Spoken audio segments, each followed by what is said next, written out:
యెహోవా నాతో వ్యాజ్యమాడు వారితో వ్యాజ్యమాడుము, నాతో పోరాడు వారితో పోరాడుము.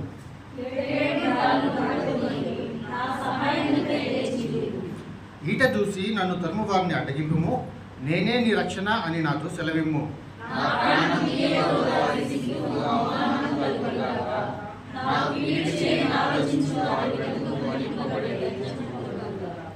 యెహోవా దూత వారిని పారదోలుగాక, వారు గాలికి కొట్టుకొని పోవు పొట్టు వలె నుందురుగాక. పరిశుద్ధుడ ప్రేమ కన్నా తండ్రి, జీవం కన్నా తండ్రి, సర్వోత్తర సర్వాధికారి, నిరంతర స్తోత్రుడ, సేరాబుల చేత కేరాబుల చేత పరిశుద్ధులందరూ చేత పెద్దలందరూ చేత పరిశుద్ధుడు అంచు నిన్న నేడు నిరంతరం ఇప్పుడు ఎప్పుడు ఎల్లప్పుడూ సదాకాలం కీర్తించబడుతున్న ఏకైక పరిశుద్ధున్న ప్రేమలో తండ్రి, మీకే వందనాలు స్తోత్రం ప్రభా. మీ కలవరసులతో చేత మా ప్రతి ఒక్క పాపాన్ని కడిగి వేసిన గొప్ప యెస్య వందనములు, మా ఆదరణకర్త పశుధా తండ్రి వందనాలు, ప్రియక దేవుడ వందనాలు ప్రభా స్తోత్రములు. అయా తండ్రి, మీ సన్నిధి నా తండ్రి ఈ స్థలంలో ఉందని బహుబలంగా నమ్ముచున్నాను ప్రభా, వందనాలు నా తండ్రి స్తోత్రములు. దేవునికి మహిమ కలుగుగాక. అందరికీ ప్రార్థన దేవుని యొక్క అనాది సంకల్పం చొప్పున ఆయన ఏర్పాటు ఏర్పరచబడి రీతిగా దేవుని యొక్క సన్నిధానంలో అందరం కూడా వెలువడి ఆయన నామాన్ని ఘనపరిచి మహిమపరచడానికి కీర్తించుటకు దేవుడు మనకి ఇచ్చినటువంటి గొప్ప ఆధిక్యతను బట్టి దేవుని నామాన్ని స్తుతిస్తున్నాను. హల్లెలూయా. రెండు చేతులు ఎత్తి గట్టిగా చెప్తాను హల్లెలూయా, హల్లెలూయా, హల్లెలూయా. మరి దేవుని యొక్క వాక్యం ధ్యానం చేస్తున్న ఆత్మదేవుని సహాయం చేయగా పరిశుద్ధ గ్రంథం నుండి రోమా పత్రిక 2వ అధ్యాయం 7వ వచనాన్ని ఒకసారి చదువుతాం. రోమా పత్రిక 2వ అధ్యాయం 7వ వచనం.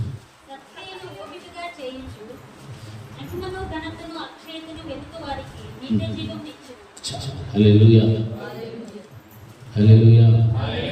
రెండు చేతులు లేదు చెప్పండి, రెండు చేతులు మాత్రం హల్లెలూయా, హల్లెలూయా. ఈ వాక్య భాగంలో మనం గమనిస్తున్నప్పుడు భూమి మీద దేవుని బిడ్డలుగా జీవిస్తున్నటువంటి మనందరికీ కూడా ఏది అవసరమై ఉన్నది?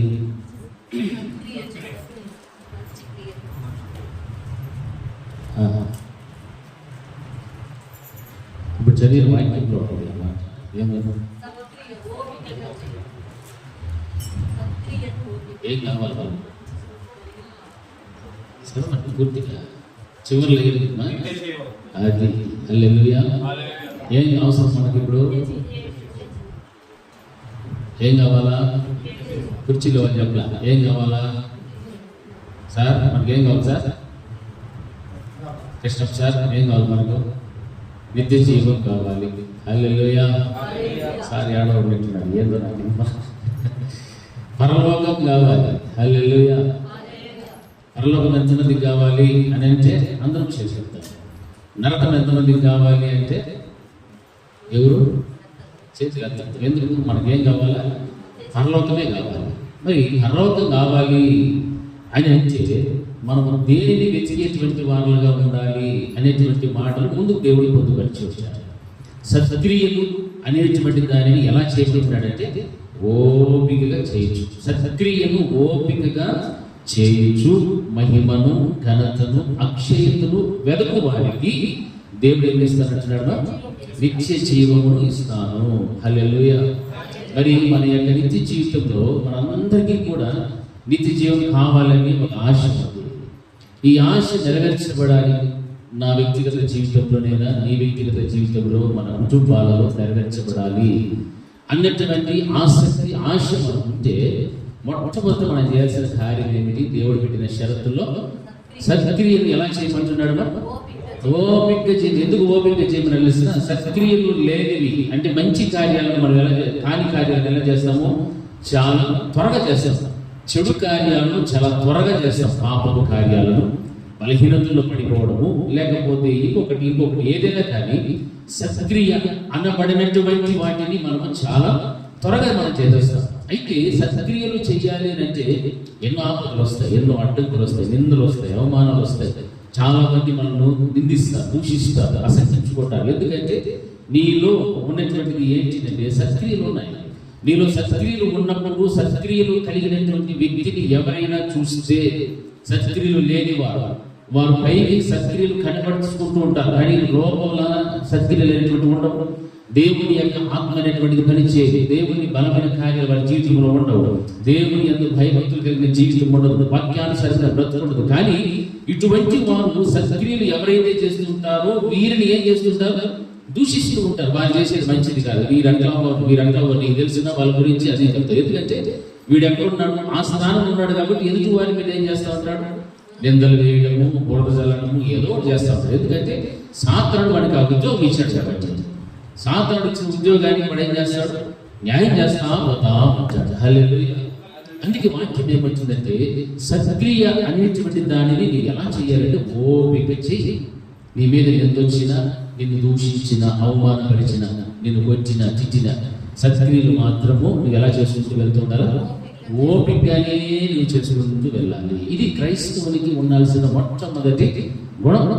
ఆ గుణం ఉంటే ఆ తర్వాత ఏముంది? దేనిని వెతకమంటున్నాడు దేవుడు అని వాక్యంలో గమనిస్తే మహిమ, ఘనత, అక్షయతను వెతికేటువంటి స్థాయిలోకి నీవు వస్తావు.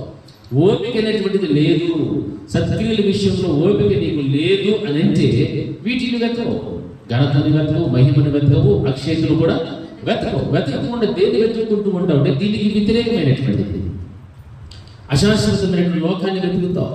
ఈ లోక సంబంధమైనటువంటి లేకపోతే నీ దేహానికి రావాల్సినటువంటి ఘనతను, నీకు చెందవలసిన మహిమను నువ్వు వెతుక్కుంటూ ఉంటావు. అక్షయతను వెతకవు, కానీ క్షయమైపోయినటువంటి దాన్ని వెతుక్కుంటూ ఉంటావు. తద్వారా నీవు పొందుకునేటువంటిది ఏంటంటే నిత్య నరకము తప్ప నిత్య జీవం అనేటువంటిది ఉండదు అని వాక్యంలో మనకు చక్కగా మనకు అనిపిస్తుంది. ఎందుకంటే ఈ రోమ పత్రికలో మనం గమనిస్తున్నప్పుడు 2వ అధ్యాయంలో యూదులు చేసినటువంటి అపరాధాల గురించి దేవుడు ఎత్తి మాట్లాడి చెప్తున్నటువంటి మాటలు. ఎందుకు? వారిలో ఉన్నటువంటి బలహీనతలు, అపరాధములను బట్టి వారి యొక్క జీవితంలో దేవుడు ఒక రోజున వారికి దేవుని యొక్క తీర్పు అనేటువంటిది అని ఆయన చెప్పినప్పుడు తీర్పు తీర్చేటువంటి సమయంలో ఆ తీర్పుకు సంబంధించినటువంటి నియమాలు ఎలా ఉంటాయి అనేటువంటి వాటిని గురించి ఇక్కడ పొందుపరిచారు. ఈ నియమాలన్నీ కూడా మనం గమనిస్తూ ఉన్నప్పుడు నిజంగా ఈ రోజున క్రైస్తవుని యొక్క జీవితంలో క్రైస్తవుడిగా బ్రతుకుతున్న ప్రతి వ్యక్తి కూడా సత్క్రియలు చేసేటువంటి విషయంలో ఎలా ఉండాలి అంటే ఓపిక కలిగి ఉండాలి. హల్లెలూయా. గట్టి చెప్తాం హల్లెలూయా. ఆ ఓపిక అనేటువంటిది ఎవరిలో ఉండాలన్నా? ఎవరిలో ఉండాలి? బాగా చెప్పండి, ఎవరిలో ఉండాలి? సత్క్రియ చేసే విషయంలో ఓపిక అవసరము. మరి ఓపిక అనేటువంటిది మనం జ్ఞాపకం పెట్టుకున్నప్పుడు చెడు విషయాల్లో మనం తొందరపడుతున్నాము, చెడు ఆలోచనలో తొందరపడుతున్నామేమో, చెడు తలంపులు, ఉద్దేశ్యములలో తొందరపడి కుటుంబాలు నాశనం అయిపోతూ ఉండొచ్చు, లేకపోతే వ్యక్తిగత జీవితం నాశనం అయిపోతూ ఉండొచ్చు, ఆత్మీయత భ్రష్టత్వంలోకి వెళ్ళిపోవచ్చు, శాపగ్రస్తులు అయిపోవచ్చు, బలహీనతల్లో పడిపోవచ్చు, దేవునికి విరోధముగా పాపము చేసిన వారుగా మారిపోవచ్చు. ఏ కారణమంటే తొందరపాటు. ఏ విషయంలో నీవు చేసుకుంటున్నచ్చు? చెడు విషయాలలో, సత్క్రియలు కాదు, చెడ్డ క్రియల విషయంలో తొందరపాటు అనేటువంటిది ప్రతి వ్యక్తి కూడా అందులో చేస్తూ ఉంటారు. వెంటనే బలహీనతలు పడిపోతారు. ఏదైనా శోధన వస్తే శోధనలో పడిపోతుంటారు. ఏ కారణం అంటే తొందరపాటు. ఎందుకు తొందరపాటు వస్తుంది అంటే దేవుని యొక్క వాక్యమును వింటున్నావు కానీ విన్న దాని ప్రకారంగా జీవించడం లేదు కాబట్టి. హల్లెలూయా.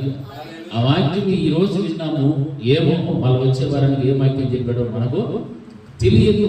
ఆ వాక్యం ఏంటో, ఎందుకు చెప్పాడో, ఎవరిని ఉద్దేశించి వాక్యంలో రాయబడింది, దానిని మన జీవితంలోకి ఎలా వర్తించుకోవాలో, ఎలాగ దాన్ని మార్చుకోవాలో అన్నట్టు విషయాలు కూడా ఏ మాత్రం క్రైస్తవ జీవితంలో కనపడవు. అయితే వాక్యం ఏం సెలవిస్తుందంటే నీవు సత్క్రియలు అనేటువంటివి కనుక చేస్తూ ఉన్నట్లయితే నీ జీవితంలో దానిని ఓపికగా ఏం చేయాలా? చేయించు. హల్లెలూయా. చేసి ఆపేయమని చెప్పాల. ఎంతవరకు చేయమన్నాడు?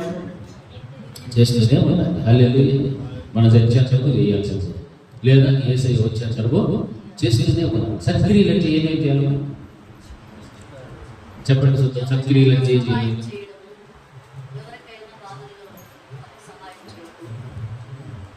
చెప్పండి. అంతేనా? అడుక్కునే వాళ్ళకి, గుడుక్కునే వాళ్ళకి, మళ్ళా ఇవి కాకుండా వేరే చెప్పండి. ఆత్మ సంబంధమైన విషయాలు చెప్పండి. Very good. దేవుని వాక్యాన్ని చదవడము, ప్రార్థన చేయడము, ధ్యానించడము, దైకొనడము, ఆ తర్వాత ఇవన్నీ కూడా ఆత్మ సంబంధమైన కార్యాలు ఏ వ్యక్తులు అయితే ఉంటాయో క్రియలను బట్టి చేయమంటాడు, సత్క్రియలు అని చెప్తాడు. హల్లెలూయా, హల్లెలూయా. దేహ సంబంధమైనవైతే మనం ఇతరులకు సహాయం చేయడం, ప్రేమించడం, ఇవన్నీ కూడా ఏంటివి అంటే నీతి కార్యాలు. ఒక మనిషి ఎదురు చేసేటువంటి కార్యాలు మంచివైతే అవి నీతిమంతుడుగా మార్చబడతాయి, నీతి కార్యాలు. మరి దేవుని ఎదుట నీవు నీతిమంతుడుగా, దేవుని ఎదుట నీ క్రియలు సత్క్రియలు అనేవి కనబడాలి అంటే ఆత్మ సంబంధముగాను దేహ సంబంధముగాను కూడా నీవు ఎలా ఉండాలి? నీ క్రియలు సత్క్రియలే ఉండాలి. హల్లెలూయా, హల్లెలూయా. అందుకే వాక్యం ఏమంటుంది? విశ్వాసము లేని క్రియలు. ఏ క్రియలు అవి?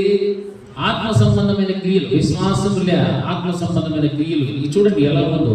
విశ్వాసము లేకుండా క్రియలు నీలో ఉన్న ఫలితం లేదు. దాని గురించి ఏమన్నాడు? విశ్వాసం లేని క్రియలు చచ్చిన మృతము.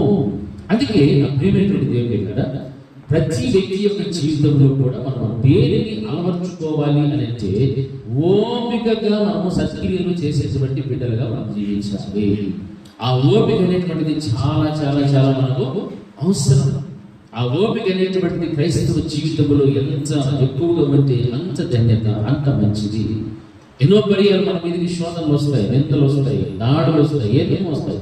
కానీ మన క్రియలు మాత్రం మనము చెడ్డలుగా చేయకుండా ఉండాలి అంటే మనకేముండాలా? ఓపిక. హల్లెలూయా, హల్లెలూయా. అందుకే దేవుని వాక్యం చదివిస్తుంది. అప్పుడు మీరు దాన్ని చేస్తూ ఎలా మనమంటున్నాడు? దేనిని వెతకాలంటున్నాడు? మహిమను, ఘనతను, అక్షయతను వెతుకు వారికి ఏమిస్తారన్నాడు? నిత్య జీవము ఇచ్చును. హల్లెలూయా. ఇప్పుడు మన అందరం కూడా మన జీవితంలో ఓపికతో సత్క్రియలు చేస్తూ ఉంటే మరలా మనం ఏం చేయాలా? మహిమను, ఘనతను, అక్షయతను మనం ఏం చేసే వ్యక్తులు ఉండాలా? వెతుకు వారిగా ఉండాలి. ఏం చేయాలా? వెతకాలి. హల్లెలూయా, హల్లెలూయా. ఏం చేయాలా? మూడింటిని ఏం చేయాలమ్మా? వెతకాలా, మర్చిపోవాలా? దేని వెతకాలి? మహిమను వెతకాలి. రెండోది ఘనతను వెతకాలి. మూడోది అక్షయతను వెతకాలి. ఈ మూడింటిని వెతుకు వారికి దేవుడు ఏం ఇస్తానంటున్నాడు? నిత్య జీవం ఇస్తాడు. హల్లెలూయా. ఈ మూడింటిలో ఎవరు తాగి ఉన్నారు? మహిమ, ఘనత, అక్షయతలో ఎవరు? యేసుక్రీస్తు ప్రభువు వారికి అనిపిస్తుంది. హల్లెలూయా. అంటే నువ్వు ఆయన వెతికితే ఆయన నీకేమి ఇస్తానంటున్నాడు? నిత్య జీవం ఇస్తాడు. నీకు మహిమ పొందుకోవడం కాదు, నీకు ఘనత వచ్చే కార్యాలు చేసుకోవడం కాదు. ఈ లోకంలో నీకు ఘనత వస్తుంది, ఈ లోకం నీకు మహిమపరుస్తుంది, ఈ లోకం నిన్ను ఏమైనా ఎత్తిపోగొడతారు. కానీ దేవుడు నిన్ను కనపరచాలి, దేవుడు నిన్ను మహిమపరచాలి. దానికోసం నీ వెతుకు. ఆయనని వెతుకుతూ ఉన్నప్పుడు నిజంగా అక్షయతను కూడా నేను వెతికేటువంటి స్థితిలోకి వస్తాను. అక్షయత అంటే ఇప్పుడు మనం ఉన్నటువంటి ఈ శరీరమైన, మనం జీవిస్తున్నటువంటి ఈ భూమి అయినా, భూమి మీద సమస్తమైనా కూడా ఏమైపోయేటువంటి ఒక రోజున నశించిపోయేటువంటి వ్యక్తికి క్షయమైపోయి దీనిని గురించి మీరు ఏమి కానీ చింతపడకూడదు. దేవుని వాక్యం సెలవిస్తారు. దీని గురించి మనకు ఆలోచన ఎక్కువ.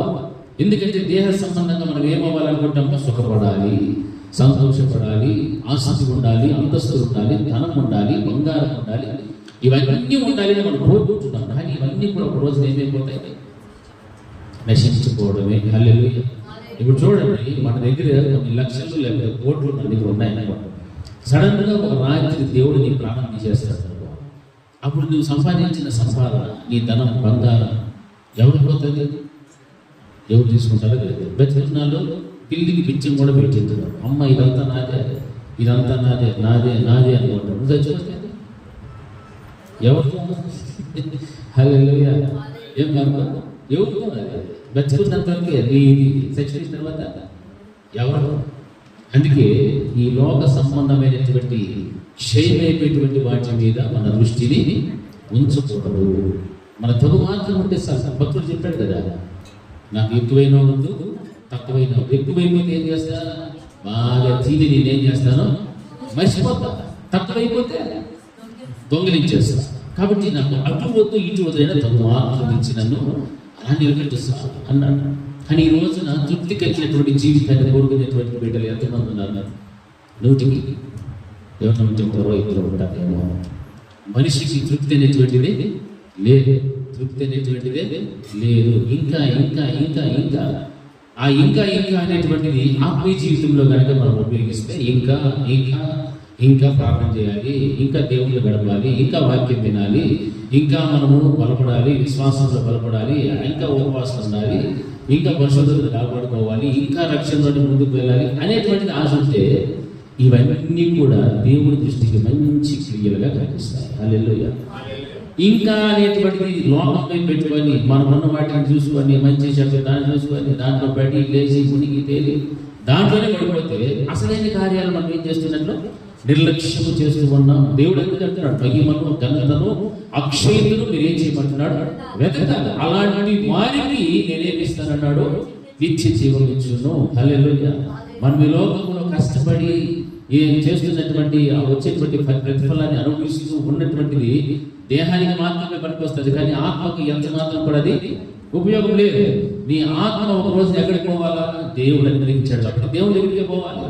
ఆ దేవుని ఎదుట నీవు పోవాలంటే శరీరంలో నీ ఉన్నత కాలము కూడా నీ ఆత్మను బలపరుచుకుంటూ దేవుడు దయచేసిన ఆత్మను మరలా దేవుని ఎదుట పంపించేలాగా నీ జీవితంలో సత్క్రియలు అనేటువంటివి ఉండాలి. హల్లెలూయా. ఆ సత్క్రియలు కలిగినటువంటి జీవితం కనుక ఎవరికైతే ఉంటుందో వారు అక్షయతను వెతుకుతారు, వారు మహిమను వెతుకుతారు, వారు ఘనతను వెతుకుతారు. అటువంటి వారికి దేవుడు ఏం ఇస్తానంటాడంటే నిత్య జీవమును నేను ఇస్తాను. దేవుడు ఒక కన్ఫర్మేషన్ ఇచ్చినాడు. హల్లెలూయా. ఇప్పుడు మనందరికీ పరలోక రాజ్యం కావాలని ఆశ ఉంది. ఈ పరలోక రాజ్యం నీవు సంపాదించుకోవాలి అంటే వీటిని వెతకడం కంటే ముందుగా నీ జీవితంలో ఏముండాలి, సత్క్రియలు అనేటువంటివి ఓపికగా చేస్తూ వెళ్ళాలి. హల్లెలూయా. హల్లెలూయా. సత్క్రియలు అనేటువంటివి దీనికి ఆధారం. ఈ మూడింటిని వెతకాలంటే నీ జీవితంలో సత్క్రియలు ఉండాలి. ఈ సత్క్రియలు కనుక నీలో లేకపోతే నీలో దుష్టతనం ఉంటుంది, కోపం ఉంటుంది, ఈర్ష్యం ఉంటుంది, అసూయం ఉంటుంది, కక్షం ఉంటుంది. ఇక మనసులో అది పెట్టుకుంటే సాధించడం వేరు చేస్తాం. అటువంటిప్పుడు నువ్వు దేని వెతకవు, వీటిని వెతకవు, మహిమను వెతకవు, ఘనతను వెతకవు, అక్షయతలు కూడా వెతకవు. కానీ క్షయమైపోయేటువంటి మానవుడి జీవితాన్ని పతనానికి తీసుకొని వెళ్ళేటువంటి వాటిని వెతుకుతూ ఒక రోజు నరకానికి వెళ్ళేటువంటి పరిస్థితిలో ఉంటాయి తప్ప నిత్య జీవం అన్న పరలోక రాజ్యంలోనికి ప్రవేశించడానికి ఏమాత్రం యోగ్యత అర్హతలు నీకు ఉండవు. హల్లెలూయా. హల్లెలూయా. అందుకే ఈ సత్క్రియలు చేయనటువంటి వారు ఎలా ఉంటారు అనే వాక్యంలో మనం గమనిస్తే చూడండి, లూకా సువార్త 8వ అధ్యాయం 15వ వచనం ఒకసారి చదవండి. లూకా సువార్త 8:15.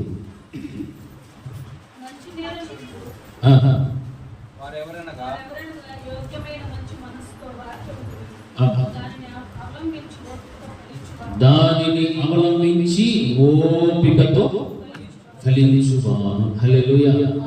హల్లెలూయా. ఇక్కడ దేవుని వాక్యం విత్తన, ఆ విత్తనము విత్తబడినటువంటి స్థలాలు అక్కడ మనకు కనిపిస్తూ ఉన్నాయి. అయితే సత్క్రియలు అనేటువంటి వారి జీవితం ఎలా ఉంటుంది అని మనం గమనిస్తే మంచి నేల నుండి విత్తనమును పోలిన వారిని పోలి ఉంటారు. వారు ఎవరు అంటే యోగ్యమైన మంచి మనస్సుతో. ఎటువంటి మనసు చెప్పాలి, ఎటువంటి మనసు ఇది? యోగ్యమైన మంచి మనసు. హల్లెలూయా. యోగ్యత ఉండాలి, మనసు కూడా ఒక యోగ్యత ఉండాలి. మంచిది షడ్డని చెప్పేస్తుంటే మనకు సరిగ్గా అర్థం కాదు. ఆ మనసు కూడా ఒక యోగ్యత. హల్లెలూయా చెప్పాలి. హల్లెలూయా. గట్టిగా హల్లెలూయా. మనసుకు ఏముండాలా? ఒక యోగ్యత కావాలి. వాక్యం అంటుంది ఈ విత్తనం ఏడబడినది మంచి నేల పడినటువంటి విత్తనం. ఈ మంచి నేల పడినటువంటి విత్తనం యొక్క స్వభావం ఎటువంటిది అంటే యోగ్యమైన మంచి మనస్సుతో వాక్యము విని దానిని అవలంబించి ఓపికతో ఫలించుట. హల్లెలూయా. అక్కడ ఏముంది? సత్క్రియలు ఓపికతో చేయొచ్చు అన్నాడు. సత్క్రియలు అనేటువంటివి ఓపిక మనం చేస్తూ వెళ్ళాలి. ఆ ఓపికతో చేస్తూ వెళితేనే మహిమను ఘనతను చేతులు మనం ఏం చేసుకుంటాము, వెతుకుతాము. తద్వారా దేవుడు మనకు నిత్య జీవం ఇస్తాడు. అయితే ఆ కార్యము నీ జీవితంలో జరగాలంటే ఈ రోజున లేకపోతే కొన్ని సంవత్సరాల తరబడి నీవు విత్తబడుతున్నటువంటి వాక్యపు విత్తనములు అవి ఎక్కడ విత్తబడాలి అంటే నీ యోగ్యమైన మనసు ఎలా ఉండాలి అంటే అది మంచి నేలను పడినటువంటి విత్తనం ఎలాగైతే ఉంటుందో ఆ నేలను పడినటువంటి యోగ్యమైన మనసు నీకు కలిగి ఉండాలి. హల్లెలూయా. ఆ యోగ్యమైనటువంటి మనస్సు కనుక నీకు లేకపోతే ఆ విత్తనము ఎక్కడో చోట పడిపోతాయి. ముళ్ళ పొదల్లో కావచ్చు, రాతి నేల కావచ్చు, త్రోవపట్టలో కావచ్చు, అది ఎక్కడ పడుతుందో దానికి తెలియదు. అట్లా పడినటువంటి వాటిల్లో ఏముంటుందంటే ఫలభరితమైనటువంటి జీవితము లేదు. ఫలభరితమైన జీవితం లేకపోవడానికి గల కారణాలు అక్కడ వాక్యంలో మనం చదివి గమనించినట్లయితే తెలుస్తుంది. త్రోవపట్టలో పడిన విత్తనం తొక్కి తొక్కి తొక్కి అది ఎదగలేక అలాగే చచ్చిపోయాలి. ముళ్ళ పొదల్లో పడినటువంటి విత్తనము అది ఎదుగు చూడినప్పటికీ కూడా ముళ్ళని కూడా దాన్ని ఏం చేస్తున్నాయి, అణిచివేస్తున్నాయి. కాబట్టి అది ఎదగలేని పరిస్థితిలో ఉంది. మూడవది ఏముంది, రాతి నేల మీద పడినటువంటి విత్తనం అది వేరు తన్ని ఎదిగి ఫలించడానికి దాని కింద ఏమి లేదు, నేల మట్టి లేదు. కాబట్టి అది కూడా ఫలించలేదు. హల్లెలూయా. అంటే ఈ రకాలైనటువంటి విశ్వాసులు సంఘంలో చాలా మంది ఉన్నారు. కాబట్టి దేవుని యొక్క వాక్యం శ్రమిస్తుంది నీలో సక్రియలు అనేటువంటివి ఎలా ఉండాలి, నీ స్వభావం ఎలా ఉండాలి అంటే నీకున్నటువంటి మనసుకు ఒక యోగ్యత కావాలి. ఆ యోగ్యమైనటువంటి మనసుతో వాక్యాన్ని వింటూ నువ్వేం చేయాలంటే దానిని అవలంబించి ఓపికతో ఫలించినటువంటి వారు. ఇటువంటి వారికి దేవుడు ఏం ఇస్తాడంటే నిత్య జీవం ఇస్తాడు. ఈ నిత్య జీవం పొందుకోవాలంటే ఈ రోజున విత్తబడుతున్నటువంటి నీలో ఆ వాక్యపు విత్తనాలన్నీ కూడా నువ్వు ఏమి చేయాలి, ఆ విత్తనాలు ఫలించాలి. ఓపిక ఫలిస్తూ రావాలి. హల్లెలూయా. ఆ స్థితిలోనికి నువ్వు వెళ్ళాలని అంటే నీ యొక్క మనసు మంచి నేలగా మార్చబడి ఉండాలి. హల్లెలూయా. హల్లెలూయా. నీ హృదయం ఎలా పొందుకోవాలమా, మంచి నేల వల్లే ఉండాలి. అప్పుడే నీ హృదయంలో విత్తేటువంటి ప్రతి విత్తనం కూడా ఏమవుతూ వస్తుంది, ఫలిస్తారు, ఎదుగుతారు, అభివృద్ధి చెందుతారు, ఒక చక్కని ఫలభరితమైనటువంటి ఆత్మీయ స్థితిని తీసుకొని వస్తారు. నీ మనస్సు లేక నీ హృదయం సరైనది కాదు, రాళ్ళు, రప్పలు, ముళ్ళు, గచ్చపొదలు అవి ఇవి అన్ని ఉన్నాయంటే దానికి ఏం చేయాలి? ఇప్పుడు ఏం చేయాలా? ఆ బీడు భూముని ఏం చేయాలా? దున్నాలి. హల్లెలూయా. ఆ బీడు పడిపోయిన భూముల్లో ఏమవుతుందా, రాళ్ళు, రప్పలు, ఆ తర్వాత ముళ్ళు, అవి చెత్త చెదరం తప్పు. దానిని పోలినటువంటి హృదయం కనుక నీదైతే నీ మనస్సుకు నీ హృదయానికి ఏం లేదని యోగ్యత లేదు. హల్లెలూయా. అదే ఒక చక్కని దున్నబడినటువంటి భూమి, దున్నబడినటువంటి బీడు ఎలా ఉంటుందని చాలా శుభ్రంగా ఉంటుంది. అందులో వేసేటువంటి ప్రతి విత్తనం కూడా ఏమవుతుంది, ఫలించడానికి అనుకూలంగా ఆ వ్యవసాయం దాన్ని తయారు చేస్తారు. అంత కష్టపడి శ్రమించి ఆ భూమిని దున్ని నీరు కట్టి విత్తనములు వేస్తే అందులో ఫలభరితమైనటువంటి స్థితిని చూడగలుగుతారు. ఈ రోజున మానవుని యొక్క హృదయం కూడా దున్నని పీడి భూమి అని ఉండకూడదు, కానీ దున్నబడినటువంటి పీడి భూమి లాగా ఉంటే ఆ హృదయానికి లేక మనస్సుకు ఏమొస్తుందంటే యోగ్యత వస్తుంది. అప్పుడే అది ఎత్తబడినటువంటి ప్రతి దేవుని వాక్యము విత్తనం అంతా కూడా ఏమవుతూ వస్తుందంటే ఫలిస్తూ వస్తుంది. హల్లెలూయా. అందుకే ఆ వాక్యము అందులో పడితే కనుక దానిని వేయించారు, దానిని ఏం చేస్తారు, అవలంబిస్తారు. అవలంబించిన దానిని బట్టి ఆత్మ జీవితంలో ఏముంటుంది, ఫలభరితమైన జీవితం ఉంటుంది. హల్లెలూయా. నీవు ఆత్మీయంగా ఫలించాలి అంటే వాక్యం నీలో ఉండాలి. ఆ వాక్యం నీలో నాటబడాలంటే నీ హృదయం ఎలా ఉండాలా, యోగ్యమైన మనసు, దున్నబడినటువంటి భూభాగం ఎలాగైతే మంచి నేలగా మార్చబడుతుందో అలాంటి మనస్సు, అలాంటి హృదయం నీకు ఉంటే దేవుని వాక్య విత్తనాలు పడుతున్నప్పుడు ఎల్లా కూడా ఏమైపోతుంటుంది, అక్కడ ఏమవుతుందమ్మా చెప్పట్రా, ఏమవుతుంది, ఏమవుతుంది? నా మాటలు మీకు అర్థమవుతుంది కదా? ఫలిస్తుందా, ఫలించదా? ఫలిస్తుందా? అప్పుడు మన హృదయం ఎలా ఉండాలా, యోగ్యమైన మనస్సు కలిగి ఉండాలి. ఆ నేల ఎలా ఉండాలి, ఒక యోగ్యతను కనుక్కోవాలి, యోగ్యతను కలిగి ఉండాలి. నీ నేల, నీ హృదయం ఎలా ఉండాలంటే రాళ్ళు, రప్పలతో ఉండకూడదు, ముళ్ళ పొదలతో ఉండకూడదు, పనికిరాని చెత్తంతా ఇందులో ఉండకూడదు. దానికి సాదృశ్యం ఏమేమి ఉన్నాయో మీరు అర్థం చేసుకోవాలి. దేవుని యొక్క ఆలయం, మన మానవుని యొక్క హృదయం, హృదయమే దేవునికి ఆలయమే ఉన్నది. ఆ హృదయం ఎలా పెంచుకోవాలో మనందరికీ బాగా తెలుసా, తెలీదా? ఎంతమంది తెలుసు మన హృదయమే దేవుని ఆలయం అని?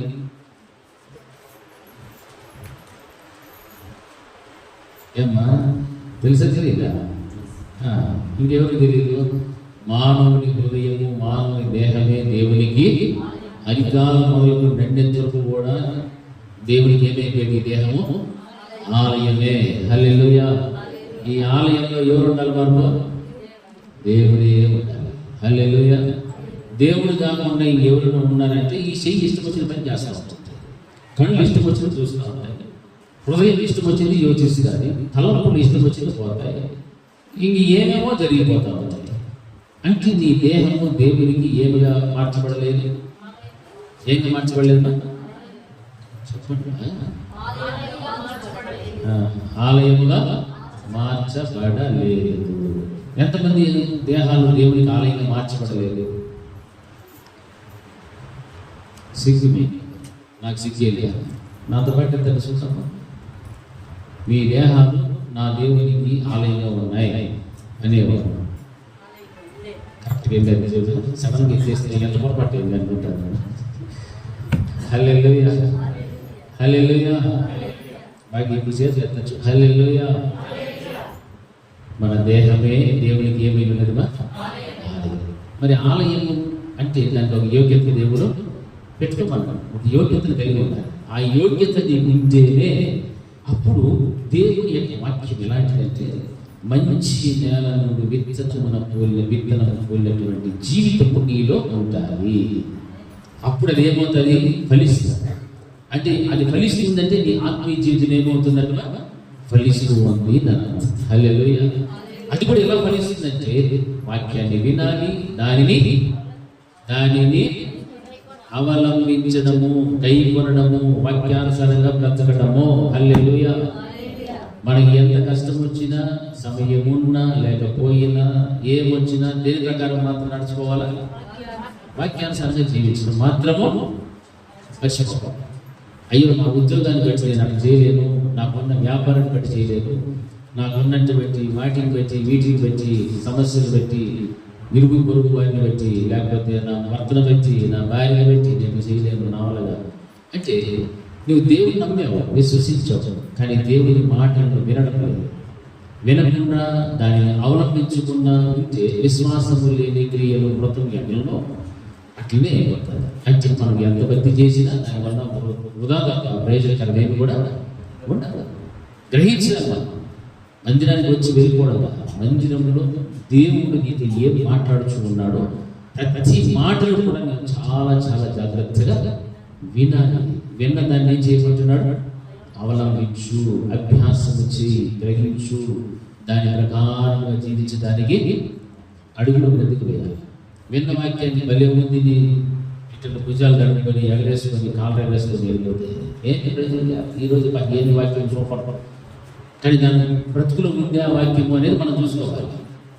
ఎక్కడుండాలి అది? మన బ్రతుకులో దాని ప్రకారంగా జీవిస్తున్నామా లేదా అనేది మనం గమనించాలి.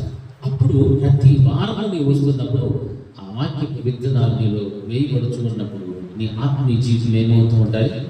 ఫలిస్తూ ఫలిస్తూ ఫలిస్తూ ఫలిస్తూ ఔన్నత్యమైన స్థితిలోకి వెళ్ళిపోతారు. తద్వారా దేవుడు నీకేమి ఇస్తానన్నాడు? నిత్య జీవం ఇస్తాడు. హల్లెలూయా. వాక్యము విని విడిచిపెట్టి దాన్ని మరిచిన వారికి నిత్య జీవము లే. మనం ఏదో కార్యక్రమాల్లో పాల్గొనలు పొందుతున్నామంటే పరలోక రాజ్యము వస్తుందమ్మా? రా. క్రియలు కావాలి దేవునికి, సత్క్రియలు ఓపిక చేస్తూ వెళ్ళాలి. హల్లెలూయా. ఆ ఓపికతో నువ్వు చేస్తూ చేస్తూ చేస్తూ వెళితేనే అప్పుడే నీ జీవితంలో అక్షయతను, ఘనతను, మహిమను నువ్వేం చేసిన వ్యక్తివి వెతికినటువంటి వ్యక్తిగా ఉంటావు. హల్లెలూయా. అందుకే చూడండి 2వ తిమోతికి రాసిన పత్రికలో 1వ అధ్యాయం 10వ వచనం ఒకసారి చదవండి. ఆ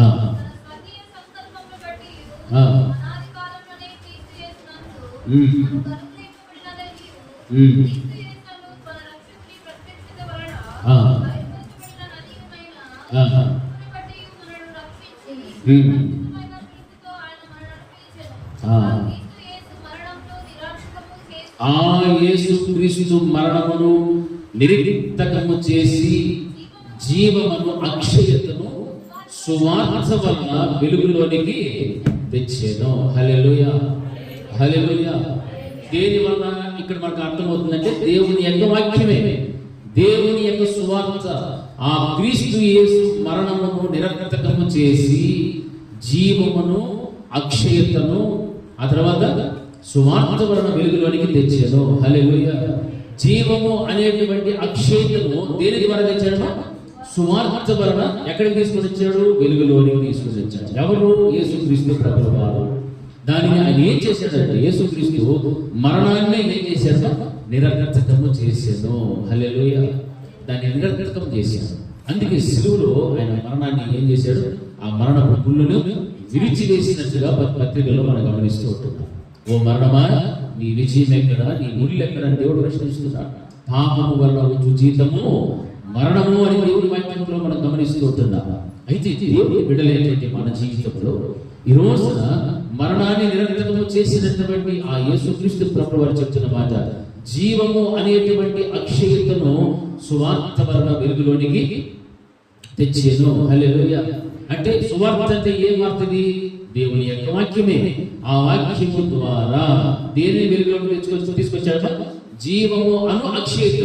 ఈ జీవము అను అక్షయత అంటే దేనికి సాదృశ్యం కనిపిస్తుంది? నిత్య జీవానికి. అంటే యేసుక్రీస్తు ప్రభువు వారి మరణము ద్వారా, ఆయన సువార్త ద్వారా ఆయన ఎందుకు మరణించాడు అని మనం ఆలోచన చేస్తే, నేను నీవు చేసినటువంటి పాపముల నిమిత్తము ఆయన మనందరి కొరకు ఏమైపోయాడు? మరణించాడు. ఆ మరణాన్ని మనం జ్ఞాపకం పెట్టుకోవాలి. ఆయన మరణము ద్వారా అనే వాక్యంలో మనం గమనిస్తున్నప్పుడు ఆయన పరిశుద్ధమైనటువంటి ఆ దేవుడు మరణాన్ని ఏం చేశాడు? నిరర్థకము చేసి మన పాప భారం అంతటిది కూడా ఆయన మీద వేసుకొని పాపములకు జీతము మరణము అన్నటువంటి ఆ మరణం నుంచి మనల్ని కల్పించి మనల్ని జీవములోనికి నడిపించడానికి ఆ యేసుక్రీస్తు ప్రభువు వారు సిలువలో దాన్ని నిరర్థకము చేసి ఆయన చేసిన కార్యం ఏమిటంటే జీవము అనేటువంటి అక్షయతను ఆ యొక్క సువార్త వలన వెలుగులోనికి తెచ్చాను. హల్లెలూయా.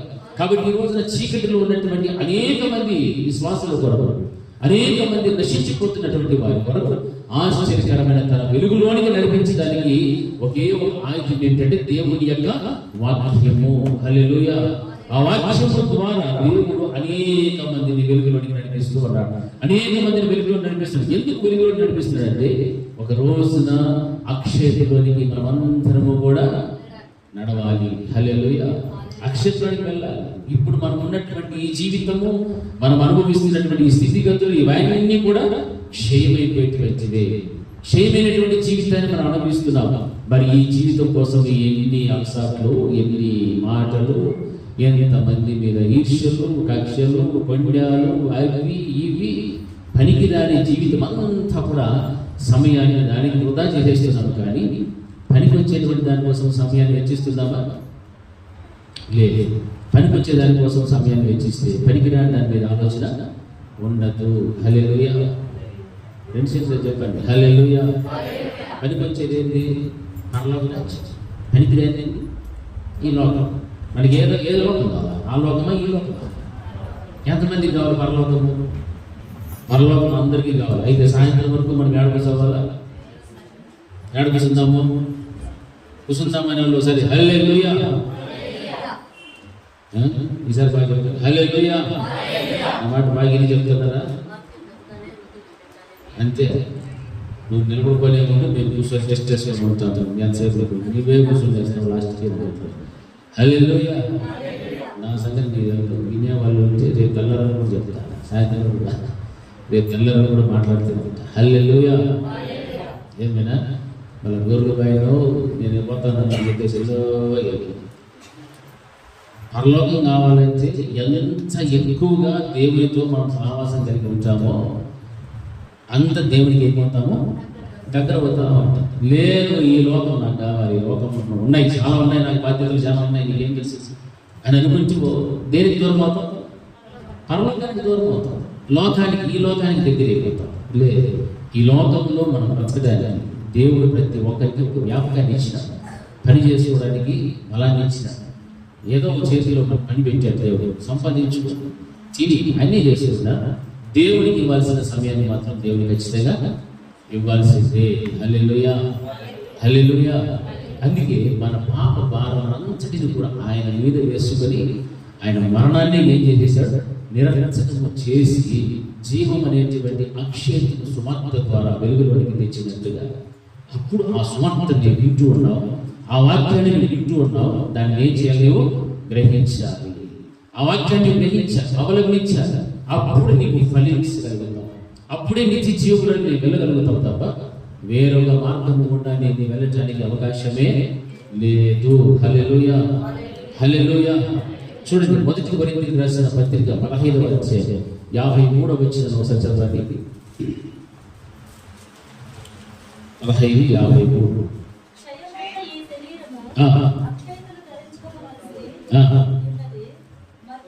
మత్స్యమైన ఈ శరీరము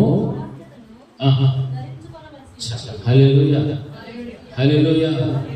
మనం మన శరీరాన్ని ఏం చేస్తాము? ప్రేమిస్తామా? ప్రేమిస్తామా? నా మాట వినాలి. ఈ శరీరాన్ని మనం ప్రేమిస్తున్నామా లేదా? ఎంతమంది ద్వేషిస్తున్నారు శరీరాన్ని? శరీరాన్ని ద్వేషించలేకుండా ద్వేషించినమంటే అయిపోయినా కథ. హల్లెలూయా. వ్యాధి బాధ ఉందనుకోండి, శరీరాన్ని ద్వేషిస్తామా? లేదు. అన్నీ బాగుంటే కూడా శరీరాన్ని ద్వేషిస్తామా? ద్వేషించచ్చు. దానికి ఎంత మేకప్ కావాలో, ఎంత సెంట్ కావాలో, స్నోలు కావాలో, పౌడర్లు కావాలో, ఏమన్నా నీకు చాలా ఖర్చు ఉంటుంది రాబోయే దినాల్లో. హల్లెలూయా, హల్లెలూయా. వాటిని మాత్రం మరిచే ప్రసక్తే లేదు. కానీ ఇక్కడ వాక్యం ఏమంటుంది? క్షయమైన ఈ శరీరము అక్షయతను ధరించుకొనవలసి ఉన్నది, మత్స్యమైన ఈ శరీరము అమర్త్యతను ధరించుకొనవలసి ఉన్నది. హల్లెలూయా. దేవుని వాక్యం ఏం చదివించారు రోమపత్రికలో? ఆయన మహిమను, ఘనతను, అక్షయతను వెతుకున్నటువంటి వారికి దేవుడు ఏం ఇస్తానన్నాడు? నిత్య జీవం ఇస్తాడు. అది పొందుకోవాలంటే దానికి ముందు ఏం చేయమన్నాడు? సత్క్రియలను ఓపికతో చేయించు, వాటిని వెతికితే నీకు నిత్య జీవము. మరి లూకాసు వార్తలో కూడా ఏం రాయబడినది? మంచి నేలన పడినటువంటి విత్తనం ఎలాగైతే ఫలిస్తారో, ఎవరైతే ఆ వాక్యమును విని అవలంబించగలుగుతారో వారు ఫలిస్తారు. అంటే వారు ఫలిస్తూ ఉన్నారని అంటే పరలోక రాజ్యానికి సమీపంగా ఉన్నారు అని అర్థం. ఫలభరితమైనటువంటి జీవితం లేకపోతే ఈ శరీరం ఎటువంటిది? క్షయమైనటువంటిది. ఈ క్షయమైనటువంటి శరీరము క్షయమైపోతారు. నీవు ఎప్పుడైతే ఆత్మలో నీవు ఫలించేటువంటి స్థితిలో నీవు ఉండగలుగుతావో, ఈ శరీరం ఏమి ధరించుకోవాల్సి ఉంటుందని గమనిస్తూ ఉంటావు. నీవు అక్షయతను ధరించుకోవాలి. హల్లెలూయా. ఈ శరీరము క్షయతలో ఉంది, అంటే నశించిపోయే స్థితిలో ఉంది. అయితే ఈ శరీరము అక్షయతను ధరించుకోవలసి ఉన్నది, మత్స్యమైన ఈ శరీరము అమర్త్యతను ధరించుకోవలసి ఉన్నది. హల్లెలూయా, హల్లెలూయా, హల్లెలూయా. అంటే దేవుని యొక్క రాకడ అనేటువంటిది, ఆయన ఆగమనములో జరిగేటువంటి మార్పులు ఈ శరీరం ఏమైపోతుంది? మార్పు చెందుతారు. ఈ రక్త మాంసములతో ఈ శరీరం ఇలాగలదు, కానీ అది ఏమి ధరించుకుంటుంది? అక్షయతను ధరించుకుంటుంది, అమర్త్యతను ధరించుకొని క్రీస్తు ప్రభుల వారి యందు జీవిస్తూ ఫలించినటువంటి ఆత్మ ఫలములు కలిగినటువంటి ప్రతి ఒక్కరు కూడా ఏమవుతారు? ఆ సమయంలో ఎత్తబడతారు. హల్లెలూయా. ఆ స్థాయి కోసం, లేకపోతే ఆ సమయం కోసం మనం ఏం చేస్తుండాలా? ఎదురు చూస్తూ ఓపికతో సత్క్రియలు చేస్తూ రావాలి. హల్లెలూయా, హల్లెలూయా, హల్లెలూయా. ఎట్లా చేయాలి సత్క్రియలు? ఓపిక చేస్తూ రావాలి. అందుకే రోమపత్రికలో 6:23 పాపము వలన జీతము మరణము, అయితే దేవుని యందు ఆయన యందు కృపావరము నిత్య జీవము. చదవండి, చూసి చదవండి, కరెక్ట్గా చెప్పండి, గ్రామర్ మిస్టేక్ లేకుండా. 6:23 చదవండి.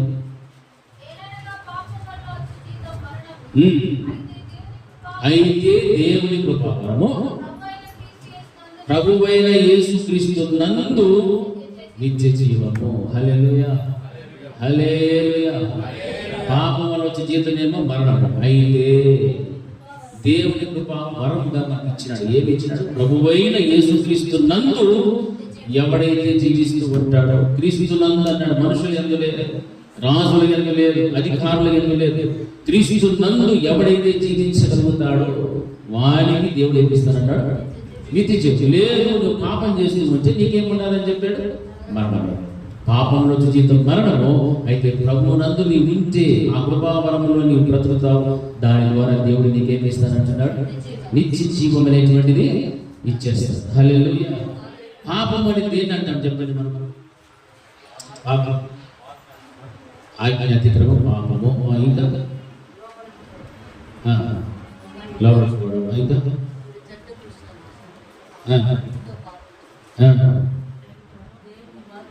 పాపం నుంచి మనకు చాలా మందికి నేనే పాపం చేసిన, ఎవరికి ఏమైనా చేసినా, ఏం చేసినా, అది చేసినా అంటామా లేదా? ఒకటి చెప్తాను సార్, మనం ఏదైతే చెయ్యాలో అది చేయకపోవడమే పాపము. మనకు తెలుసు ఈ పని చేయాలి, మనకు తెలుసు బైబిల్ చదవాలి, అది పాపము. మనకు తెలుసు ప్రార్థన చెయ్యాలి, చెయ్యం, అదేమవుతుంది? పాపము.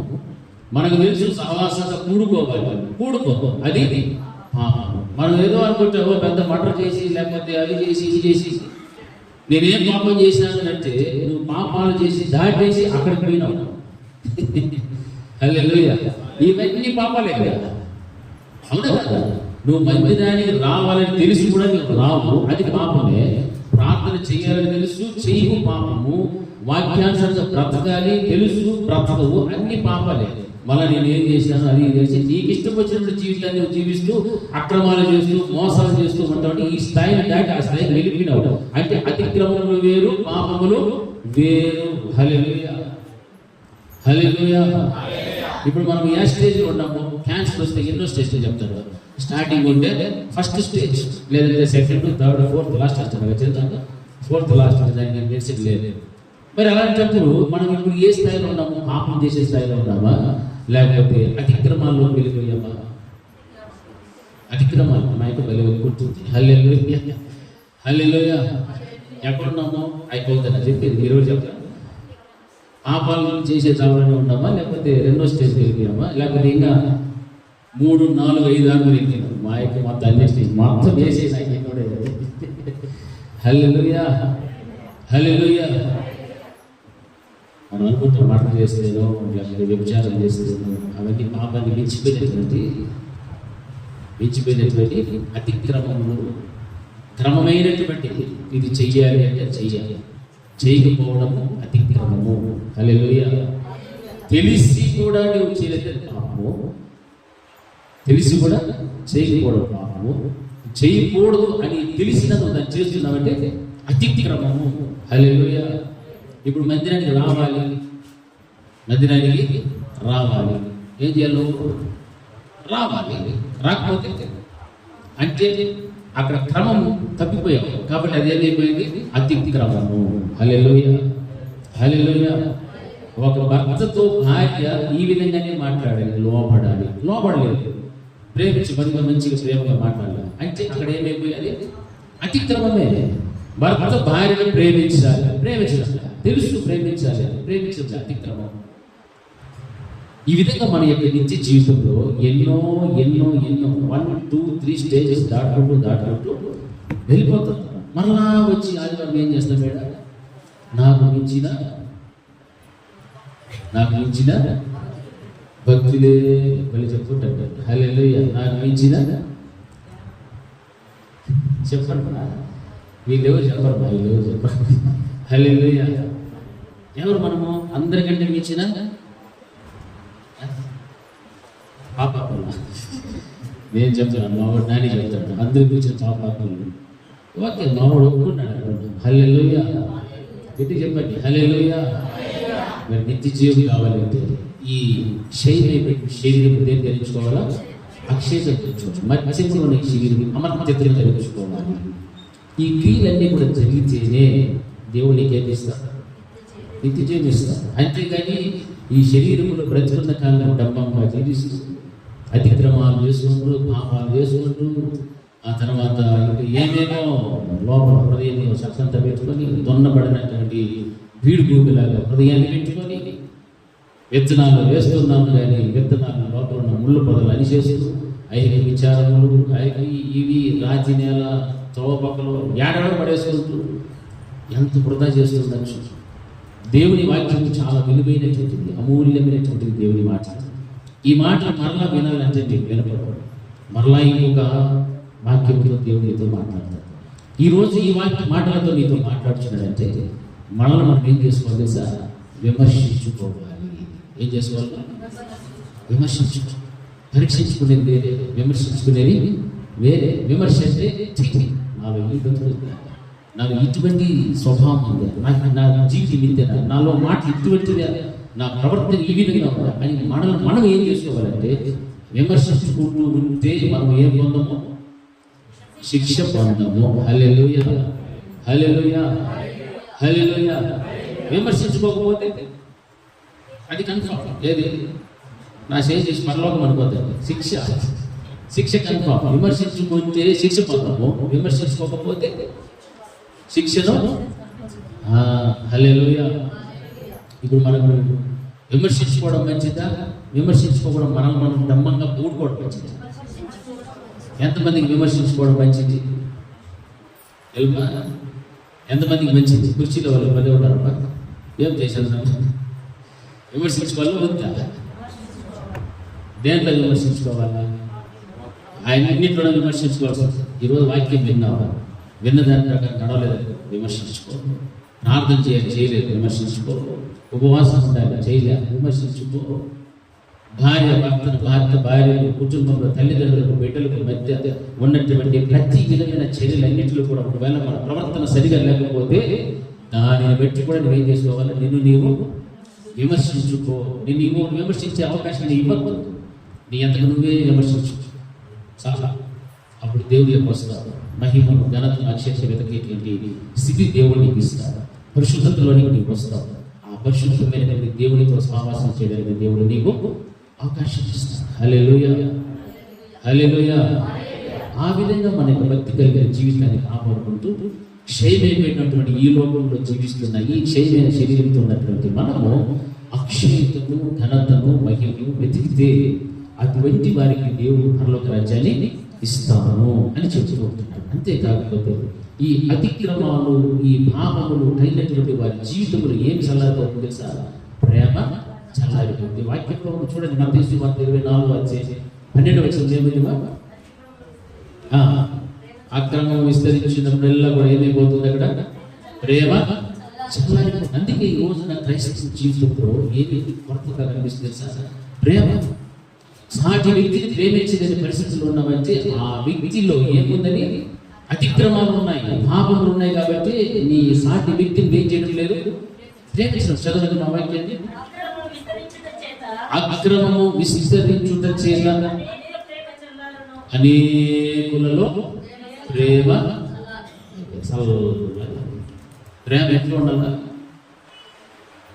ఎట్లా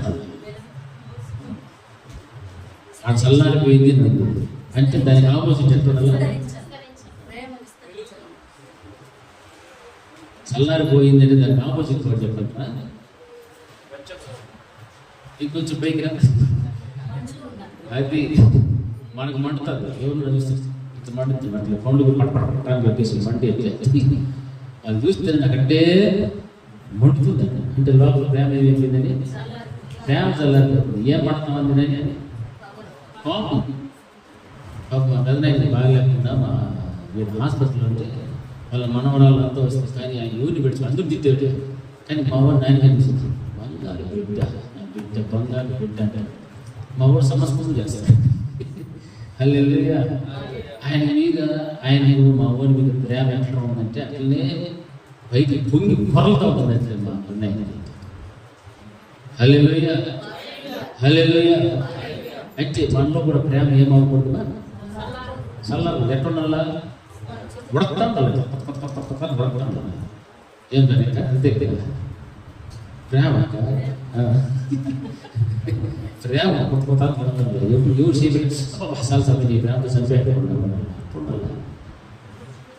అందుకే అనేకులలో అక్రమము విస్తరించి ప్రేమ చల్లబడింది.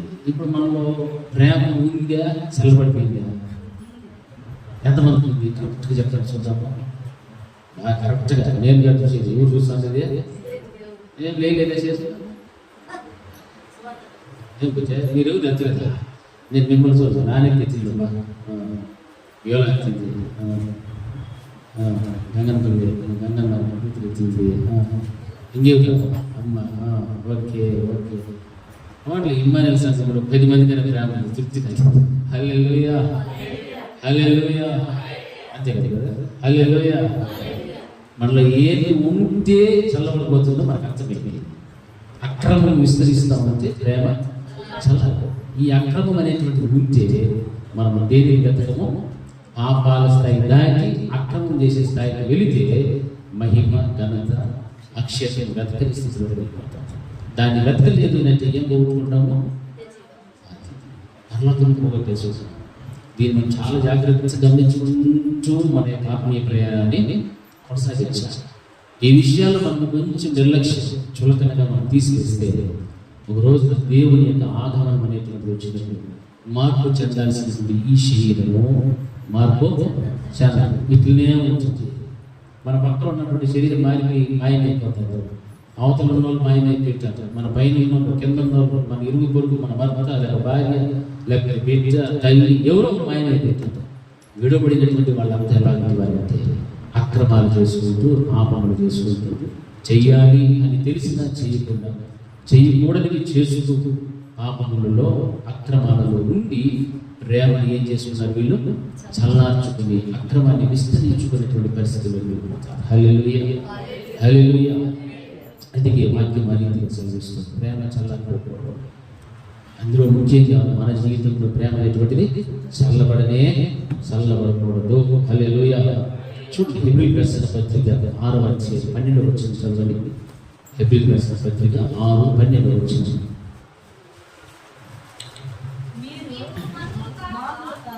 మీరు మంతులు కాక విశ్వాసము చేతను, ఓర్పు చేతను, వాగ్దానములను స్వతంత్రించుకుని వారిని పోలి నడుచుకున్నట్లుగా మీలో ప్రతి వాడును మీ నిరీక్షణ పరిపూర్ణమగు నిమిత్తము మీరు ఇది వరకు కనబరిచిన ఆసక్తిని తుదమట్టుకు కనపరచవలనని అపేక్షించుచూ ఉన్నాను. హల్లెలూయా, హల్లెలూయా. ఎట్టి చెప్తాం, హల్లెలూయా. వాక్యం ఎంత స్పష్టంగా చెప్తుంది చూడండి. మీరు మంతులు కాకూడదు, విశ్వాస చేతను, ఓర్పు చేతను, వాగ్దానములను స్వతంత్రించుకుని వారిని పోలి నడుచుకున్నట్లుగా. దేని మనం మర్చిపోకూడదు, విశ్వాసము చేతను, ఓర్పు చేతను. విశ్వాసము, ఓర్పు అనేటువంటిది ఎవరికైతే ఉంటుందో ఆ వాటి క్రియలను బట్టి వారు దేనిని స్వతంత్రించుకునేదానికి సిద్ధమైన వారు, వాగ్దానములను స్వతంత్రించుకునేటువంటి వారిని పోలి నడుచుకున్నట్లుగా మీలో ఉన్నటువంటి ప్రతి వ్యక్తి కూడా మీ నిరీక్షణ పరిపూర్ణమగు నిమిత్తము మీరు ఇది వరకు కనపరుస్తూ ఉన్నటువంటి ఆ యొక్క ఆసక్తిని ఏం చేయమంటున్నాడు, తోదమట్టుకు కూడా మీరు కనపరచవలనని అపేక్షించుచూ ఉన్నాను. హల్లెలూయా. ఒకప్పుడు మనం ఉన్నటువంటి వైరాగ్యము, ప్రార్థన జీవితము, భక్తి కలిగిన జీవితము, వాక్యాన్ని విని గ్రహించి దానిని అవలంబించి ఫలించేటువంటి జీవితం ఏ రీతిగా అయితే ఉన్నిందో మునుపటి జీవితంలో ఎలాంటి భక్తి పరులమో దానిని మనం ఏం చేస్తున్నామంటున్నాడంటే ఆ యొక్క ఆసక్తిని తుదమట్టుకు కనపరచవలనని అపేక్షించుచూ ఉన్నాను, ఇష్టపడుతున్నాను. పౌలు గారు హెబ్రీ సంఘానికి రాస్తున్నట్టు లేక మరి ఈ రోజున మన జీవితంలో కూడా దేవుని యొక్క వాగ్దానములను అనగా విశ్వాసము చేతను, ఓర్పు చేతను దానిని స్వతంత్రించుకునేటువంటి వారిని మనం ఏమై ఉండాలంటే పోలి మనము నడుచుకోవాలి. వారిని పోలి నడుచుకోవాలి. విశ్వాసం వారిలో ఉంది, ఓర్పు వారిలో ఉంది. ఆ రెండు ఉన్నటువంటి కారణాన్ని బట్టి వీరు దేవుని యొక్క వాగ్దానములను స్వతంత్రించుకునేటువంటి స్థాయిలోనికి వెళ్ళగలిగారు. ఈ రోజు నా జీవితంలో విశ్వాసం ఉంటే, నా జీవితంలో ఓర్పు అనేటువంటిది ఉంటే, ఓర్పికతో సత్క్రియలను కనుక నేను చేస్తూ ఉంటే దేవుని యొక్క వాగ్దానములను నేనేం చేసుకుంటాను, స్వతంత్రించుకుంటాను. అలాంటి స్వతంత్రించుకున్న వారిని పోలి నడుచుకున్నట్లుగా దేవుని యందు మనకు ఉన్నటువంటి ఆ నిరీక్షణ ఏమైపోవాలంటే పరిపూర్ణమైపోవాలి. హల్లెలూయా. ఆ వాక్యం ఆ యొక్క జీవితం పరిపూర్ణతలోనికి కనుక వస్తే మీరు ఇది వరకు కనపరిచినటువంటి ఆ యొక్క ఆసక్తిని తుదమట్టుకు కూడా మీరు ఏం చేసుకుంటున్నారా, కనపరుచుకోవాలి. ఆ నిరీక్షణ పరిపూర్ణమైన నిమిత్తము, అది పరిపూర్ణంగా ఉండటం కోసము మనలో పూర్వం ఉన్నటువంటి ఆ యొక్క ఆసక్తిని ఏం చేస్తూ ఉండమంటున్నాడు, కనపరుచుకుంటూనే ఉండాలి. హల్లెలూయా, హల్లెలూయా. ఆదిలో అన్ని కార్యక్రమాలలో పాల్గొంటూ పొందుతూ ఉండొచ్చు. ప్రార్థన బాగా చేస్తూ ఉండి వాక్యానుసారంగా జీవిస్తూ వాక్యమును ధ్యానిస్తూ దేవుని అందరి భక్తి కలిగి సహపరిశుద్ధులతో అందరితో కూడా కలిసిమెలిసి సమాధానంగా సంతోషంగా గడుపుతూ అన్ని విషయాల్లో కూడా ఉన్నటువంటి ఆ యొక్క ఆసక్తిని ఇప్పుడు కూడా తుదమట్టుకు సత్యంత వరకు కూడా ఆ ఆసక్తిని ఏం చేస్తుండాలా కనపరుచుకుంటూనే ఉండాలి తప్ప మొదట్లో ఒక జీవితము, మధ్యలో ఒక జీవితము, చచ్చిపోయేటప్పుడు ఒక జీవితం ఉంటే ఒకదానికి ఏముండదు, కొంతన ఉండదు. హల్లెలూయా, హల్లెలూయా. ఒకదానికి ఒకటి కొంతన అనేటువంటిది ఉండదు. వాక్యం అనేది సెలవిస్తారు. ఏమంటున్నాడు? మీలో విశ్వాసం ఉండాలి, మీలో ఓర్పు అనేటువంటిది ఉండాలి. ఆ ఓర్పు విశ్వాసం చేతనే మీరు ఏం కలుగుతారంటే దేవుడు ఇచ్చిన వాగ్దానములను మీరు స్వతంత్రించుకోగలుగుతారు అని దేవుని యొక్క వాక్యం ద్వారా తెలుసుకుంటున్నారు. ఈ వాగ్దానమును స్వతంత్రించుకున్న వారిని పోలి నడుచుకోనండి. ఒకవేళ మనలో విశ్వాసం లేకపోతే, ఓర్పు అనేటువంటిది లేకపోతే, ఎవరైతే విశ్వాసం అనేటువంటి డాలు చేత పట్టుకొని ఓపికతో వారి యొక్క జీవితంలో నడుస్తూ దేవుడు ఇచ్చినటువంటి వాగ్దానములను కనుక వారు స్వతంత్రించుకునేటువంటి ఆ ఉన్నతమైనటువంటి స్థాయిలో కనుక వారు ఉండగలుగుతున్నారో, ఆ ఉన్నతమైనటువంటి స్థాయిని బట్టి మనకు ఏమై ఉండాలంటే మనము ఆ విధంగా వారిని పోలి నడుచుకోవాలి. అంటే ప్రతి వ్యక్తి కూడా మన నిరీక్షణ పరిపూర్ణమగు నిమిత్తం, ఎవరి నిరీక్షణ? మన నిరీక్షణ పరిపూర్ణమగు నిమిత్తము మీరు ఇది వరకు కనబరిచినటువంటి ఆసక్తిని తుదమట్టుకు మీరేం చేస్తూ ఉండమంటున్నాడు, కనబరుచుకోవాలి అని వాక్యం బోధిస్తారు. నా ప్రియమైనటువంటి దేవుని బిడ్డ, ఈ రోజున దేవుని యొక్క సంఘంలో మనం ఉన్నాము. ఆయన మాటలు మనం వింటూ ఉన్నాము. వింటున్నటువంటి మన జీవితంలో విశ్వాసం అనేటువంటిది చాలా ప్రాముఖ్యం, ఓర్పు అనేటువంటిది చాలా ప్రాముఖ్యము. ఈ రెండింటిని కనుక మనము కలిగి జీవిస్తుంటే దేవుడిచ్చిన వాగ్దానాలను ఖచ్చితంగా మనం ఏం చేసుకుంటాము, స్వతంత్రించుకునేటువంటి ఆ స్థితిలోనికి దేవుడు మనం తీసుకెళ్తాడు. హల్లెలూయా, హల్లెలూయా. అయ్యో, దేవుని వాగ్దానాన్ని పొందుకున్నాను, ఆ వాగ్దానం నా జీవితంలో నెరవేర్చబడలేదు అని చింతించడం కంటే, దుఃఖించడం కంటే ఆ వాగ్దానం పొందుకోవడం కోసము నీలో ఏముండాలా? విశ్వాసం ఉండాలి. ఆ తర్వాత ఏముంది?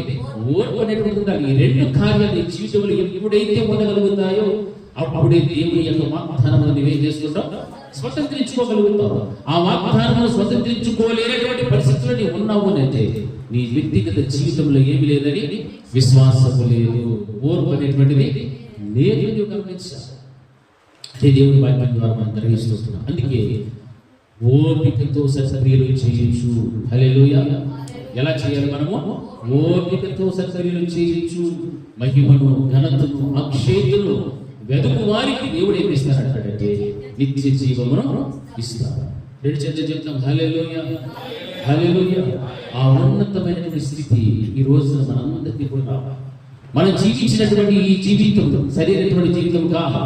ఈ జీవితము అశాశ్వతం, ఈ శరీరము అశాశ్వతం, ఈ లోకం అంతా కూడా అశాశ్వతం. అన్ని గతించిపోతాయి, కానీ దేవుని యొక్క మాటలు మాత్రము గతించవు. ఈ వాక్యం ద్వారా మనం గ్రహిస్తున్నాం. నా ప్రియమైనటువంటి దేవుని బిడ్డలారా, ఈ రోజున మనం అనుభవిస్తున్నటువంటి ఈ జీవితం అంతా కూడా ఒక రోజున వ్యర్థమైపోయినటువంటిది. ఇదంతా కూడా మనం విడిచిపెట్టి, ఇది మోసం అంతా కూడా అంధకారమైనటువంటి పరిస్థితులు ఉన్నాయి. అయితే నిజముగా దేవుని బిడ్డలను మనం జీవిస్తున్నట్లయితే నీవు దేని కలిగి ఉండాలంటే విశ్వాసమును, ఓర్పును కలిగి అక్షేతను, ఘనతను, మహిమను వెతికితే నిజముగా నీవు మంచి నేలను పడినటువంటి ఒక యోగ్యమైన మనస్సు కలిగినటువంటి వ్యక్తిగా ఉండి ఫలభరితమైన జీవితంలోకి వచ్చిన తర్వాత ఆ ఆత్మీయ ఫలభరితమైన జీవితమే నేను ఒక రోజున ఎక్కడ తీసుకొని వెళ్తాది? పరలోక రాజ్యానికి తీసుకొని వెళ్తాది. హల్లెలూయా. దాన్ని మనం గ్రహించాలి. అదే మనకు అవసరమైనటువంటి భక్తి కలిగినటువంటి జీవితం. ఆ భక్తి కలిగిన జీవితం ఉండడం కోసమే ప్రతి వాడు కూడా మీ నిరీక్షణ పరిపూర్ణమగు నిమిత్తము మీరు ఇది వరకు కనపరిచినటువంటి ఆసక్తిని తుదమట్టుకు మీరేం చేసుకోమంటున్నాడు, కనబరుచుకోవాలి. హల్లెలూయా, హల్లెలూయా. తుదమట్టుకు మీరు కనబరుచుకోవాలి. కొంతకాలం భక్తిగా ఉండి కొంతకాలం భక్తిహీనులు ఉండడం కాదు. కొంతకాలం మనం భక్తిహీనులుగా ఉండినప్పుడు ఆ సమయంలో దేవుని రాకడానికి వచ్చితే మనం ఏమైపోవాలి? విడబడిపోవాల్సింది. అలా ఉండకూడదు. అందుకే మీ నిరీక్షణ పరిపూర్ణమగు నిమిత్తము ఎలా ఉండమంటున్నాడు, తుదమట్టుకు ఆ యొక్క ఆసక్తిని మీరు కనపరుచుకుంటూనే ఉండాలి. హల్లెలూయా. అలాగే కనపరుచుకుంటూ ఉండాలి అంటే మన యొక్క నిత్య జీవితంలో దేవుని యొక్క వాక్యమును వినడమే కాదు, కానీ ఆ విన్నటువంటి వాక్యమును మనం ఏం చేయాలి? అవలంబించాలి. ఆ వాక్యముని విని విడిచిపెట్టేస్తే పరలోక రాజ్యం రాదు. ఎందుకంటే విడిచిపెట్టినటువంటి నీవు దాన్ని విని గ్రహించాలి. గ్రహించిన నీవు గైకొన్నప్పుడే వాక్యానుసారంగా నీవు జీవించగలుగుతావు. ఆ వాక్యానుసారంగా జీవించినప్పుడే దేవునికి ఇష్టడుగా నీవు బ్రతకగలుగుతావు. దేవుని వాగ్దానాలను నీవు స్వతంత్రించుకోగలుగుతావు. ఆయన యందు నీకు ఉన్నటువంటి నిరీక్షణ పరిపూర్ణమైనటువంటి స్థితిలోనికి నీవు రాగలుగుతావు. అప్పుడే అక్షయతను నీవు వెతుకుతావు. అప్పుడే నీవు ఘనతను మహిమను వెతికి దేవుని చేసేటువంటి ఆ యొక్క నిత్య జీవమును సంపాదించుకోగలుగుతావు. హల్లెలూయా, హల్లెలూయా. అదే వాక్యమును మనం గమనిస్తుంటున్నాం. ప్రతి వ్యక్తికి కూడా యోగ్యమైనటువంటి మనస్సు కలిగి ఉండాలి. ఆ యోగ్యమైన మనసు ఉంటేనే దేవుని వాక్యమన్న విత్తనము వేయబడుతున్నప్పుడల్లా కూడా అది అందులో ఏమవుతూ ఉండాలి? ఫలిస్తూ ఉండాలి. ఫలభరితమైనటువంటి ఆత్మస్థితిలోనికి రావాలి ప్రతి విశ్వాసి కూడా. ఆ ఫలభరితమైనటువంటి జీవితం ఎవరిలైతే లేకుండా ఉండిపోతుందో దేవుని వాగ్దానములను స్వతంత్రించుకోలేదు. దేవుని వాగ్దానం స్వతంత్రించుకోలేదు. ఆ వాగ్దానం స్వతంత్రించుకోవడం కోసమే మనం దేవుని ఆరాధిస్తున్నాము, గణపరుస్తున్నాము, మహిమపరుస్తున్నాము. ఈ రోజు నువ్వు దేవుని మందిరానికి వచ్చి వాటిని వెతకకపోతే నిత్య జీవమైనటువంటిది నీ జీవితంలోనికి వచ్చే అవకాశమే లేదు. పరలోక ద్వారాలు నీకంటూ తెరవబడలేవు. నీ కోసం పరలోక ద్వారం తెరవబడాలి అంటే వాక్యాన్ని సరిపించి రీతిగా వాక్యానుసారంగా దాన్ని విని అవలంబించి గైకొన్నటువంటి విశ్వాసి ఎవరైతే ఉండగలుగుతారో అటువంటి వారి శరీరమే క్షేత్ర నుండి అక్షేత్రం ధరించుకుంటుంది. మధ్యత నుంచి అమర్త్యతను ధరించుకుని క్రీస్తు ప్రభువు వారి యొక్క ఆగమన దినమున ఆయనతో పాటు ఎత్తబడటానికి అవకాశము ఉండగలుగుతారు. హల్లెలూయా, హల్లెలూయా. దీన్ని మనం గ్రహించాలి. క్రైస్తవుడిగా మనం చేయాల్సినటువంటి కార్యాలు ఏమిటో అవి చేయడం మనం నేర్చుకోవాలి. ఏవి చెయ్యకూడదో వాటిని చేయకూడదు. ఇలాంటి జీవితం ఉన్నప్పుడే పాపములో నుండి అతిక్రమముల నుండి మనము తప్పించబడి ఒక చక్కని నిత్యత్వములోనికి వెళ్ళడానికి దేవుడు మనకు అవకాశం ఇవ్వగలుగుతాడు. హల్లెలూయా, హల్లెలూయా. ఈ విధంగా మన యొక్క వ్యక్తిగత జీవితంలో ఆత్మీయ స్థాయి ఎంత మట్టుకు మనకుందో మనం గమనించాలి. ఆత్మీయంగా ఎంత మాత్రము నీవు ఉన్నతమైన స్థితి నీవు కలిగి ఉండడానికి ప్రయాసపడుతున్నావు, ఆత్మీయ స్థితిలో నీవు బ్రతకడానికి ఎంతగా నీ వంతుని కృషి చేస్తున్నావో ఆలోచన చేయాలి. మనం ఉన్నటువంటి కడవరి దినాలలో మనం భక్తికి సంబంధించిన విషయాలు దేనిని కూడా పోగొట్టుకోకూడదు. ప్రతి వ్యక్తి కూడా మన భక్తి మనం కాపాడుకోవాలి. దేవుడు మనకి ఇచ్చిన రక్షణను కాపాడుకోవాలి. ఆయన సువార్తను దేవుడు వెలుగులోనికి ఎలాగైతే తెచ్చాడో ఆ వార్తను వింటున్నటువంటి ప్రతి విశ్వాసి ప్రతి వ్యక్తి కూడా ఆ వాక్యానికి కట్టుబడి ఉండాలి. ఆ వాక్యము చేత పరచబడాలి. ఆ వాక్యమే దేవుడి ఉన్నాడని వాక్యం సరిపిస్తుంది కనుక ఆ వాక్యానుసారమైనటువంటి జీవితము నీలో ఉంటే నిజముగా దేవుడు మనందరినీ కూడా ఎక్కడికి తీసుకుని వెళ్తాడు? పరలోక రాజ్యానికి తీసుకుని వెళ్ళగలుగుతాడు. హల్లెలూయా, హల్లెలూయా, హల్లెలూయా.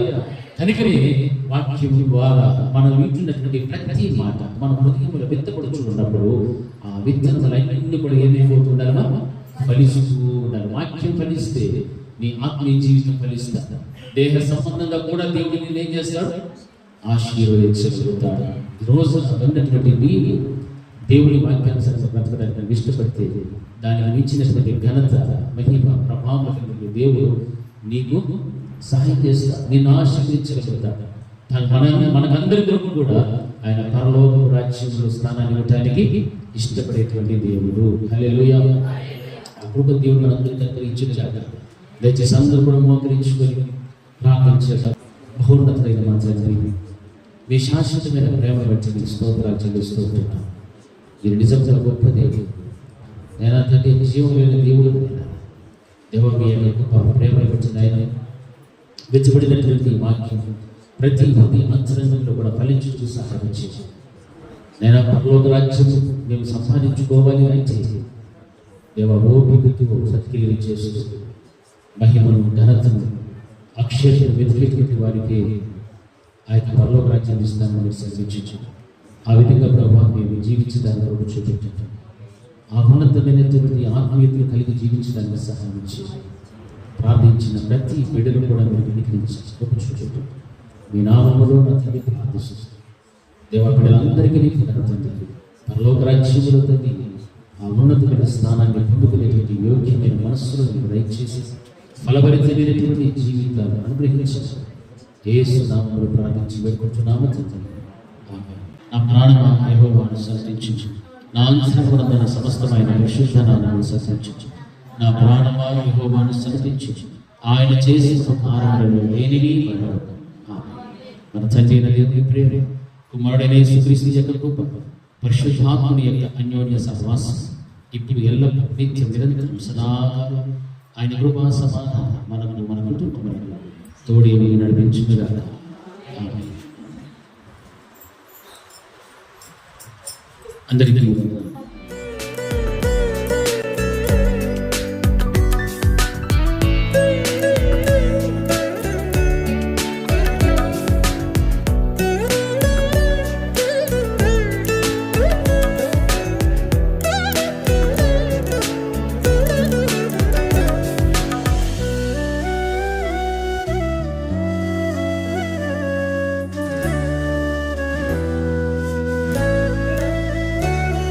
ఈ లోకం ఒక మాయని తెలుసుకున్నాను, ఏది నా సొంతం కాదనుకున్నాను.